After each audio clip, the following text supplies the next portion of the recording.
Dystopia warning, obviously, because the horrors persist, but so do I. Had some interesting responses to my own Jones video the other day.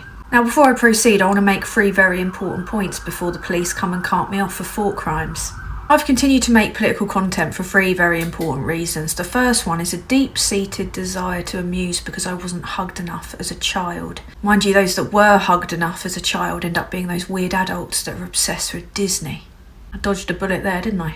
The second was to try and inform people because we don't have a fair functioning media that focuses in on, the myriad crimes of the Conservatives. And the third, which came later, was a call to action to try and get people to actually do something. In my case, it would be a recommendation to vote tactically. I don't have a problem with people disagreeing with me. It keeps life spicy, doesn't it?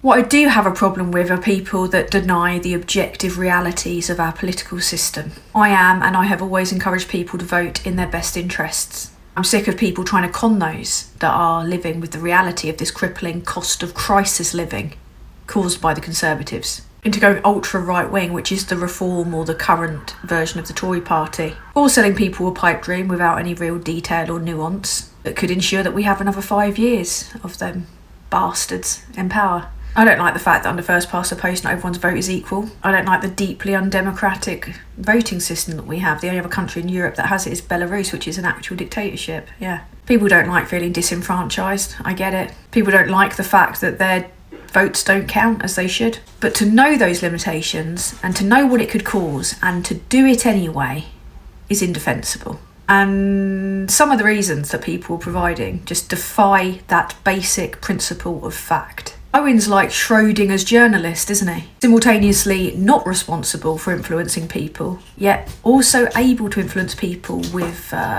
articles in national newspapers, with appearances on telly, with appearances on like the newsagents podcast, etc. Nobody knows the outcome of the next general election. People thought we were gonna breeze it in 92, then look what happened. The fact is, Labour has to achieve a bigger landslide than Tony Blair in 97 to win this election. It also has to appeal, however galling it might be to myself and other people on the left, to people beyond their promise vote, right? To people that might need to return to Labour. And they're doing that in a climate of immense division created by people like Farage and this Conservative government. It's also important to point out that other progressive parties do not have the media on their arse like the opposition do, so they can just provide whatever people are wanting in their manifesto because they're not going to be held to the same level of scrutiny. Whereas everything that Labour does is scrutinised by a biased right-wing media. I've disagreed vehemently with a bunch of things that they've come out with in the past, yeah. But then there's other things that they've said that have been written in a way that is deliberately there to provoke dissent and division on the left by right-wing journalists that probably went to school with the people that are currently in our government. Just look at Osborne, banker, chancellor, then went back to the media, didn't he? And those people that are still obsessed with their allegiance to the former leader of the opposition that lost 2 general elections, who complain bitterly, as they should, because Corbyn was massively smeared, about dirty tricks, to try and stop him getting elected, are doing exactly the same to this current leader of the opposition, which is peak hypocrisy. Now, this is all the stuff that Jones chooses to leave out. He also fails to mention that the Green Party can only feasibly win in roughly around 5 constituencies in Britain. The Greens don't like to mention that either, but they're trying to capitalise on this disdain for the current leader of the opposition. I think it'd be great if Labour could market themselves as a real alternative and change and bring in more progressive policies. I also understand why that's difficult considering the absolute state of our economy and the unfair weighted scrutiny that they get from the press, having to spin about 100 different plates simultaneously. Now, just acknowledging and accepting these difficulties does not make me a Starmerite or a centrist. It just makes me aware of the media landscape, which has a horrific impact on us having any form of real functioning democracy. So I choose personally not to piss on my own shoes and make it even harder for Labour to get elected when they're already up against that. Nor do I promote something that's not a guarantee as a guarantee, like a Labour win.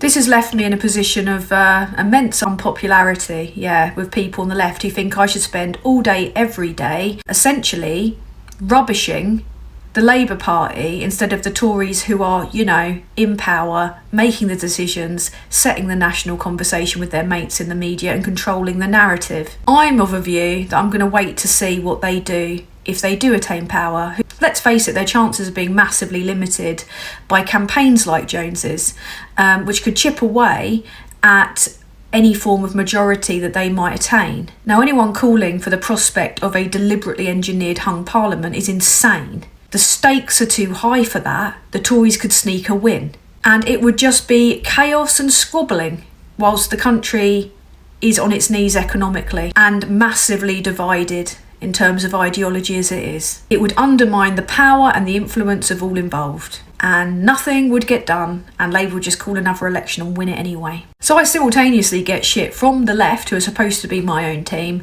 also the right, also the hard right. It's fun. But there's massive problems in the left. Yeah. I never fully understood the term the left will eat itself until I started talking about politics. This lot will try and ruin your life. They'll dox you, they'll smear you, they'll Photoshop your face onto degrading images. They'll reduce me, my political content and my aims by openly suggesting that I'm only doing all of this to try and get a few pennies from men that might want to shag me.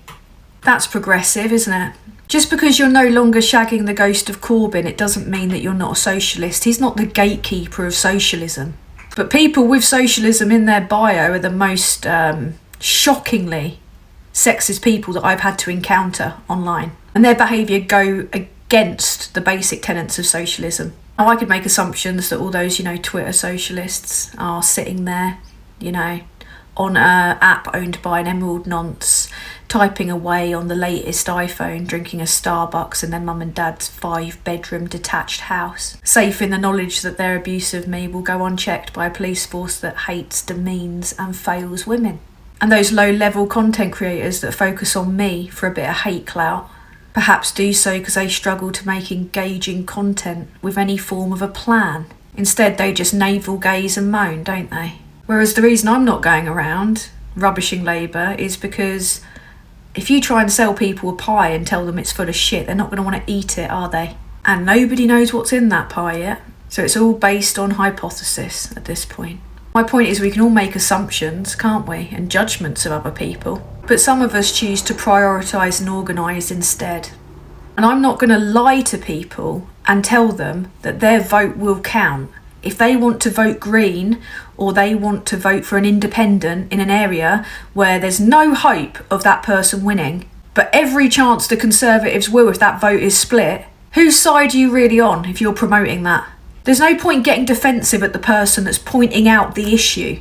But I suppose that's easier than getting angry at the issue, because that means you might actually have to do something about it instead of sitting there typing onto Twitter angrily or saying degrading things about a woman that's trying to affect some form of change, isn't it?